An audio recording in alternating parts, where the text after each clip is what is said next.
And by ekelen mono asimko ubasinketa de na inama ajuela na siuno dalo linenu na ebonis Venezuela ya ubasinketa na Eastern News 24 esino ubasinketa ya mana ni monama ise tupu ya ga n'elu o ife nchoke mme ka ịmalụ ka ime ka na ngwa gị eziokwu na mmadụ dịka Wike Tinubu and ndị ọchịchị ya niile gbara gburugburu ma eziokwu gbasata maka ife na-eme na Naịjirịa. Ka ngwazie gị eziokwu ka nkọwazie aka oyibo nsogbe ka ngwa gị na ọ bụ na ndị amanụ enye regional gọọmenti na nwere ụwa na-azọ n'obodo anyị akwụsị ọ bụrụ na eziokwu, because the reason of all this thing for kita nwere ụwa na-azọ one bụ maka ewe imbalance na the system of government in Nigeria. Mana before I ga n'ilu gegodi ya bụ ife ji maka ya wee bịa ife a bụ ihe Nyesom Wike kwuru oge gara aga 2 minutes, and quickly I'd like to ask you 2 questions. First and foremost, are the reactions that you're getting on the issue of IPOB and your stance on IPOB, are they threats to you? Why would they be a threat to me? Let me tell you, it is because of the division in this country today. We have never had this kind of country be divided this way, and that's why I see all this kind of agitation. You know what pains me is people take politics to think that, oh, I want to use opportunity to fight this person. I want to ask everybody. And the day I will play it, Nigerians will be shocked. There came a time, IPOB was singing praises about Wike. This, the kind of whoever, singing praises about Wike is our son, is this. Why? I said, look, federal government, there's nothing wrong in people agitating. All is important, listen to the agitations. What are they talking about? Sit down with them, talk with them. Right? There's nothing wrong about that. I support the agitation. I support the injustice against the Southeast. Whether anybody likes it or not, I do. We should sit down and discuss it. Not only that. Now, all these people who are shouting now, they support IPOB. Ask me, any of the aspirants, with all due respect today, let them come and tell me who came out to say, IPOB, I'm with you. IPOB, what you are doing is right. IPOB, wherever you go and people now see, that's what I don't like in Nigerian politics. Everybody, because we are in an election, you want to take advantage. I read what they were saying that Wike said, I don't need IPOB. I don't need Southeast. After all, I'm with the North, I'm with the Southwest, I'm with the Niger Delta, I will win an election. Who is the Southeast? You know, you use some of these, you just laugh. The point I'm making, whether anybody likes it or not, there is injustice in the country, that division in the country. You need to sit down to. Anyway, what Wike said in this video is absolutely true, that IPOB, that the agitation is based on things that are not working in Nigeria. The agitation is based on the reality of the suffering of the masses. You know, it's not everyone that can stay, you know, you will be matching their head. It's not everyone that can stay, they are dying and they will keep quiet. People of different culture react differently to things that are not working. And this set of people, they don't want anything at all to continue against them. And they have said no, that this is what they want. And come rain, come sun, one day they are going to get it, because there is nothing more powerful than people who agree to do one thing in unity. There is nothing more powerful than them. It is more powerful than weapons of war. Biafra agitation is more powerful than atomic bomb. Biafra agitation is more powerful than AK-47. Biafra agitation is more powerful than all these things you can see. Forget about what you hear on Nigerian news media and so on and so forth. See, you can't win an idea whose time has come. Because a lot of people are thinking that people who are agitating for Biafra are hungry. They are just agitating so that people will know them. They have roots. When you listen to so many of them, they have the reason why they started agitating. Because if you have traveled, if you really know what governance is, I don't think you will be in Nigeria and fold your hand when nothing is working. Absolutely nothing.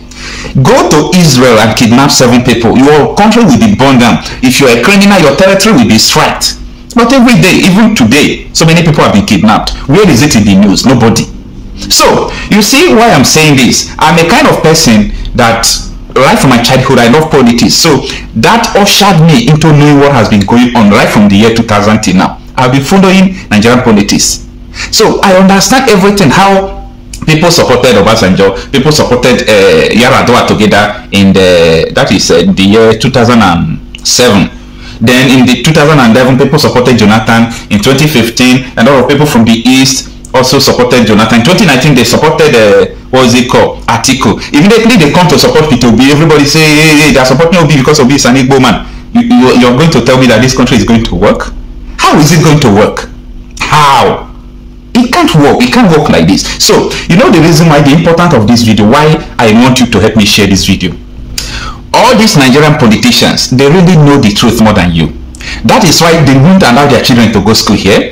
They won't allow their parents to, their parents, not even their children, to take medical care in that hospital that they are commissioners, they are ministers, they are governor of a state. Governor's child cannot go to the hospital you are going. They know it's not working. Wike's children can never go to the hospital he built. Wike's children can never go to the school he built. Wike's children can never go to anything that Wike built. They did it for you, you poor people. You poor folks that will still go and defend them. You poor people that will still follow them to shout in Inokon. You poor people that is dying of cholera. You poor people that is dying of poverty. You will still go and follow them.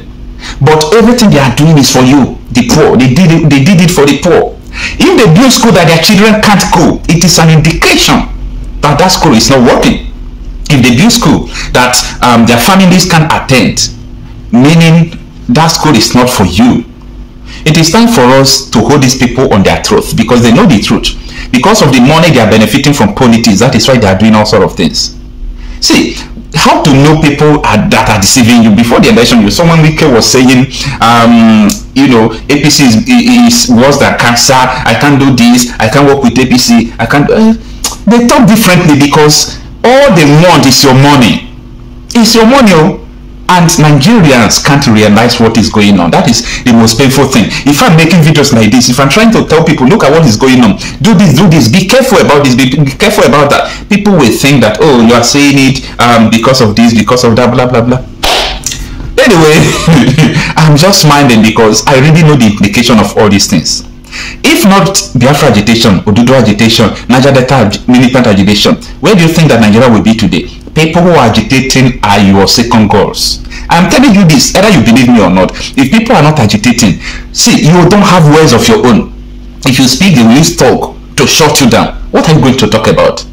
So this is the main situation that is going on. And I think it is time for us to call a spade before everything will be against us. I know that everything is almost against us, but time will come. If you don't speak now, you won't be able to speak again.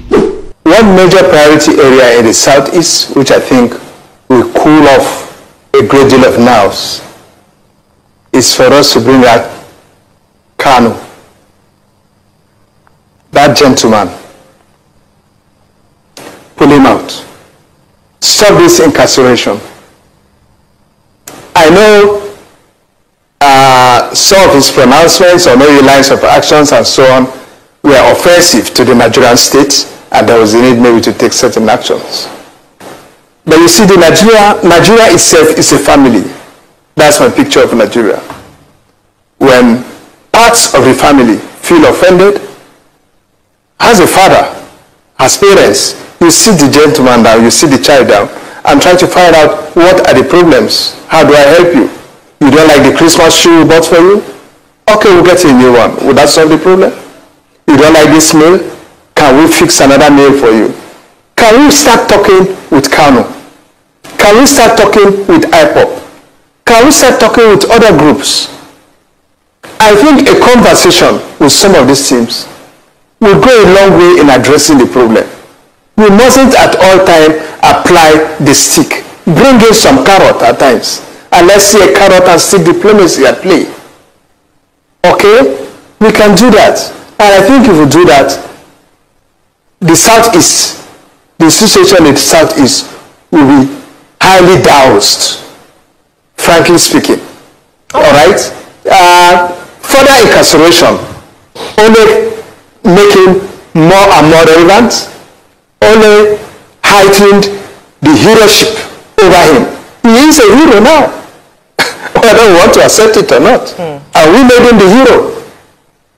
We have made him a hero in the Southeast. If he comes out now, he's wise, he can contest for governorship in any of the states. Nobody will be asking whether he's from that state in the Southeast. To please consider the insecurity in the entire Southeast, and see, as a result of the insecurities as a result of the prolonged detention of Mazi Nnamdi Kanu, and see a way of releasing him so as to restore peace in the entire Southeast. That is the amendment I want to add. Thank you, Mr. Speaker. Thank you, dear colleagues. I think what the intention of Honorable Ginger was to find an amicable way of resolving the issue with regards to Nnamdi Kanu, and maybe urge, I think it should be amended to read, urge Mr. President to use any other diplomatic or political approach, granted that this is before the court, to find a lasting solution on this issue, because some of us who are from Southeast, we know where the shoe is pinching us, and we know what you can take out of it, and there will be a healthy security situation in the Southeast. So I urge that the amendment should be to urge Mr. President to use political intervention, diplomatic intervention, asking for his mercy to release Nnamdi Kanu, to enable that zone to find a lasting peace. Thank you very much, Mr. Speaker, for giving me this opportunity. Longer Nnamdi Kanu remain in prison, the more the cause he is fighting for is being flourished by his own detention. Tinubu is a president that came from the trenches. He is one of those who fought for democracy and freedom. And I believe, if not for the fact that he went to exile, he could have ended up in prison with us in the 90s. Then someone of his own stature cannot be lectured about democracy or human rights, because we are all in the trenches fighting. So my expectation is that the problem cannot be solved by keeping the leader of the struggle perpetually in prison. You don't solve the problem. You can only solve the problem if you discuss the problem. I put the question to the governor during our media chat. I said, can you say with finality that the sit-at-home syndrome has been defeated? The governor initially didn't answer the question, and I put it back to him. I said, I asked you a definitive question, sir. Can you say with finality that the sit-at-home syndrome has been defeated, especially in the hinterland? Again, he tried to show me that, yes, progress has been made. Didn't you see people moving around? So I was worried, because the Biafra Day celebration is a day like no other. But where a group that has been proscribed is telling people to go on holiday, the question you ask is, where did it derive that legitimacy from? Yeah. To tell people, no, today don't go out. We are celebrating, we are remembering our fallen heroes and all that. To make matters worse in this matter,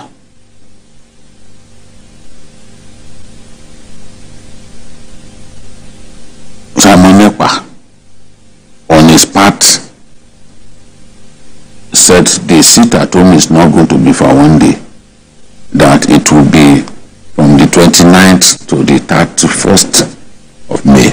You can imagine keeping people in their homes, telling people not to go out for all those days. And by ekenekwe n'ụnụ dịka si wee na-eso ikwana anyị na ya na-eme n'elu akwụkwọ na Eastern News 24. Anyị sikwa na Chukwuka abịa ma ya nọrọ nche niile n'ofu n'ofu dịka si wee na-esonyere anyị n'elu akwụkwọ.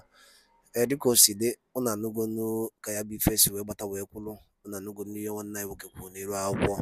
Ka efi were ikwu gbasịta maka ya bụ ihe ndị a niile nụgasị niile nwanne anyị kwugasị gbasịta maka open grazing bill.